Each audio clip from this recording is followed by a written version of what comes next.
بسم اللہ الرحمن الرحیم۔ السلام علیکم ورحمۃ اللہ وبرکاتہ۔ 9 باتیں جو زندگی میں بہت فائدہ مند ہیں۔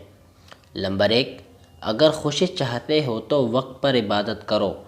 نمبر 2، اگر چہرے کو پر رونق بنانا چاہتے ہو تو تہجد نماز پڑھو۔ نمبر 3، اگر سکون چاہتے ہو تو قرآن پڑھو۔ نمبر 4، اگر صحت چاہتے ہو تو روزہ رکھو۔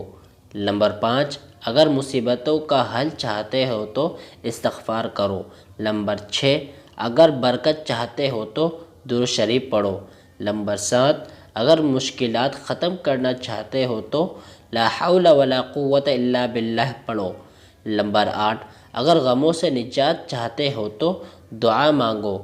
نمبر 9، اگر بغیر تھکاوٹ میں نیکیاں چاہتے ہو تو آگے شیئر کرو اور سمجھو تمہارے اور تمہارے والدین کے لیے صدقہ ہے۔